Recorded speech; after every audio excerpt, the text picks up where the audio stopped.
This review is made possible by Gerald Kia in Naperville.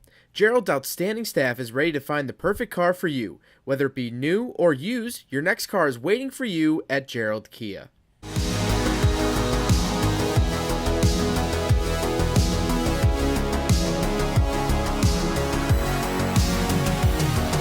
Alright, what's up guys? My name is Zach, and today I am driving a 2023 Kia Telluride S. Up front is a 3.8 liter V6, and down below is an 8-speed automatic transmission. Now, I am super excited to be driving this here Kia Telluride for a couple of reasons, but mainly the fact that for 2023, Kia has updated or refreshed the Telluride. Now, I've driven a lot of Tellurides in the past, at least 3, and it only debuted in 2019. So I've done almost every model year of the Telluride, and so I'm excited to share with you some changes that I notice, if it's better, if it's worse, or what my final thoughts are about the Telluride. But before we get on to anything else, I have a website, zackpradel.com, where you can buy stickers and other merchandise when it becomes available. You can also submit your own vehicle to be reviewed by me through a quick and easy submission form, and you get a video of your car just like this one. And you could read my behind-the-scenes blog to see what I'm filming before it comes out on the channel. So what is refreshed for 2023? Zach, it looks the same.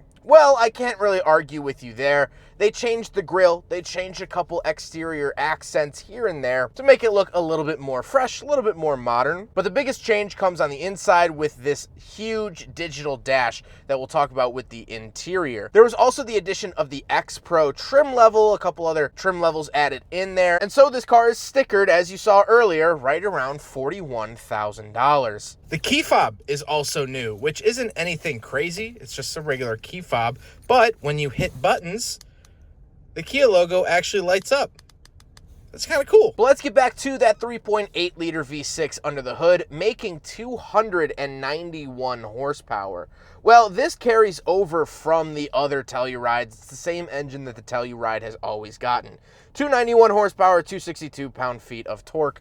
Nothing really to write home about. This engine isn't spectacular. It's not groundbreaking, but it's also not a wimp. You know, I really like this drivetrain setup. I think it's enough power, and that's all I can ask for from the Telluride. Like I said, paired to an 8-speed automatic transmission. Again, still the same transmission that the other Tellurides have had, so I've had a lot of experience with it, and I like it. It's nice and quiet. It does the job, and I have no complaints. Last but not least, this particular Telluride is all-wheel drive. However, you can still find a front-wheel drive Telluride in the lower trim levels if that's something that you would prefer, or if you end up getting a lower trim, it might come with front-wheel drive only. With that stuff out of the way, let's talk about the interior. And so let's talk about this giant digital gauge cluster screen. Detected.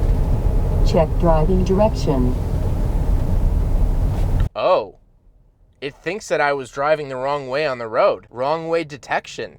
That's actually really smart. I've never, ever had that in a car. Huh. Well, that's the first thing about the gauge cluster screen, is that I get some really nice safety features. Not only did it just warn me that I was driving the wrong way on the road, which I wasn't, to be fair, but it also tells me when there's a stop sign approaching, and it tells me the current speed limit of the road. But the overall look and feel of the gauge cluster is really fresh, really modern. Here is what the outgoing Telluride looked like on the inside. Very, very interesting. I think that that's really, really fresh and cool. And when I switch drive modes, some of the colors switch around. I wish that there was a little bit more fanfare, like maybe a racing flag comes in for sport mode or something of the sort, but not the end of the world. On the steering wheel on the left, I have my voice commands mode, volume, skip track, phone options, and favorite. And off to the right, I have my pages icon for that center gauge screen we just talked about, as well as my cruise control settings. This does have radar cruise, as well as lane keep assist. The overall look and feel of the steering wheel is pretty nice. This doesn't feel any different from the pre-facelift Telluride, but still nice to see. Off to the left, I do have my gauge dimmer switch, hill descent control and traction control off, as well as a giant climate control vent. And then moving onto the door, I do have my latch get in and out, power mirrors up top, power locks, and power windows. Moving into the center, it looks like this gauge cluster screen continues. It actually doesn't. They are two separate screens. They're just joined together to make it look like one massive screen. However, this does use Kia's newer infotainment, which is this sort of purple and pink, sort of neon looking setup, and I really, really like that. that. A couple of special things in here. I do get quiet mode, which I love.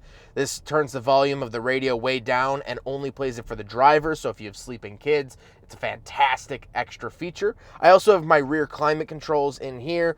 Phone projection, so of course Apple CarPlay and Android Auto, as well as Kia Connect. Voice memos, but nothing really too crazy past that. Here is what the backup cameras look like. Pretty standard. Kia is pretty standard across the board. Nothing really wow-worthy, but I like it nevertheless. Then I do get 3 climate control vents down below that, and we do have a bunch of radio buttons. Unlike other modern Kias, I have separate buttons for the radio and the climate controls, which I like. I prefer it that way. Speaking of which, the climate controls, I do get dual zone, auto climate control, as well as I can control my rear climate controls, and pretty much anything you'd want to see from a modern aircon setup, you see here in the Telluride. I do also have heated seats down below that. Very, very nice. I'm definitely utilizing that today. Then we have an openable cubby with a 12-volt outlet, USB, USB-C charger, and a wireless phone charger. All very nice features, and I like that you can hide it away if you don't want to look at it. Then we do get the shifter itself. This is a very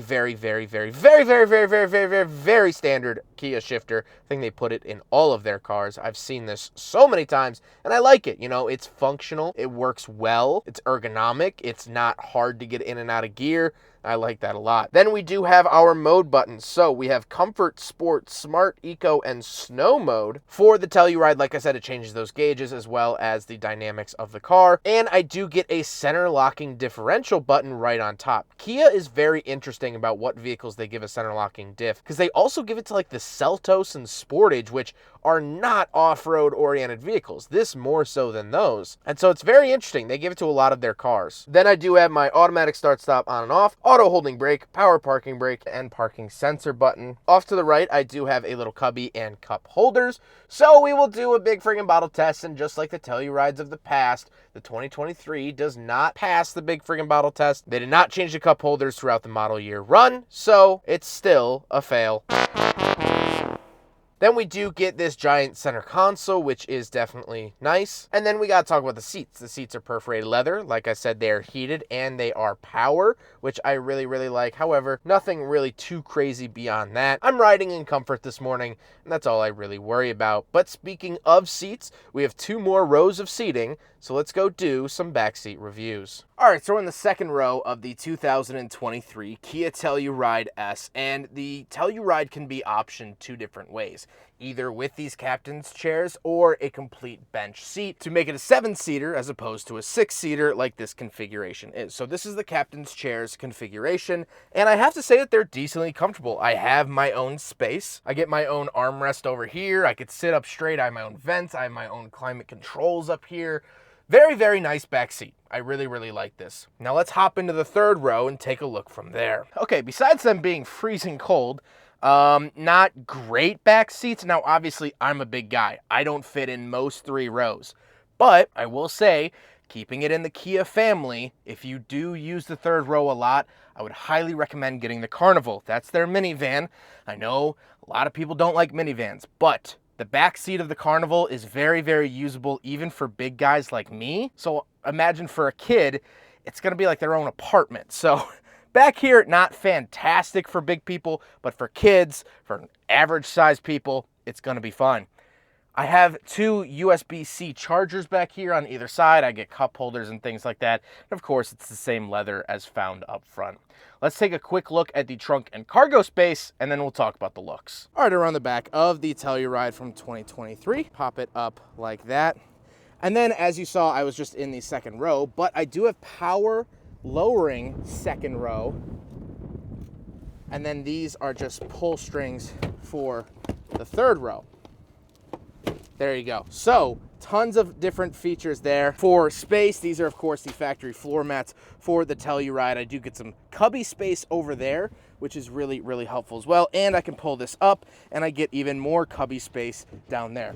Tons of really nice features around the back of the Telluride, and I'm very happy to see that. Oh, and 12-volt outlet. Very awesome. Now we got to talk about the looks, and like I said, they updated the grills, they added some lights here and there, front end, rear end here and there, but nothing really spectacular. You're going to still recognize this as the Telluride you've come to know and love over the last several years. It's not groundbreaking, but it's updated. It's a little change here and there just to keep the car fresh for a little bit longer while they work on the next generation. And so with all that being said, as I've somehow become a Telluride almost expert, let's get on to my final thoughts. What do I think driving now the 2023 Kia Telluride S? Well, first of all, I want to say I will leave all of my other Telluride videos at the end of this one. So if you want to see any of the other model years, you could definitely see that there. But what do I think driving the Telluride S from 2023? Well, I definitely like the new digital cluster. I think it does add a lot of life, a lot of new feeling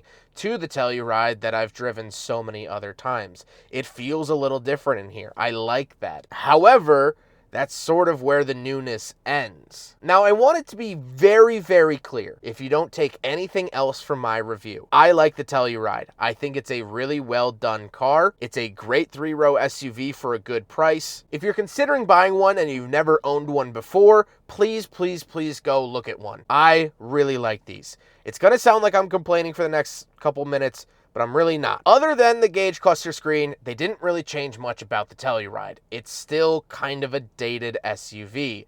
It doesn't look as cutting edge as some of its competitors. It's not as angular. It's not as modern looking. And so, even though they refreshed it for 23, I don't think that really much changed. It's not necessarily a bad thing. I always thought the Telluride was good. But if you were excited about the 2023, oh, it's a refreshed Telluride, well, it's not that much different. If you already own one of these and you're looking to upgrade, unless you're just gonna swap out your lease for the new one, I would probably wait until they do a proper generation change, but that's probably not gonna come for a few more years since they just refreshed it. So, kind of a tough choice to make. With that being said, am I a little disappointed by the refresh? Sure, because it's not that different.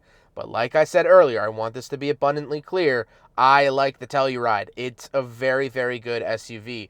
It has 3 rows. It's reasonably priced for a 3-row SUV. It does not have a CVT, which I love. I dislike CVTs quite a bit, so the fact that this doesn't have one is fantastic. It has a nice ride. It has nice tech in here. It's a good SUV. It's just the update didn't really knock my socks off. Well, I hope you guys enjoyed the video. Huge thank you to Gerald Kia for letting me take out their brand new Telluride. This thing was really, really interesting to take a look at. Like I said, I love the chassis of the Telluride. Please go check it out if you're considering a 3-row SUV. Gerald Kia is absolutely awesome. Their information is up on the screen as well as linked in the description below. We've been working together for a few years, and my customer experience has been absolutely fantastic. I cannot recommend them enough. But I hope you guys enjoyed the video. Don't forget to rate the video, comment on the video, and subscribe if you really liked it. I don't know, maybe. Take care, guys.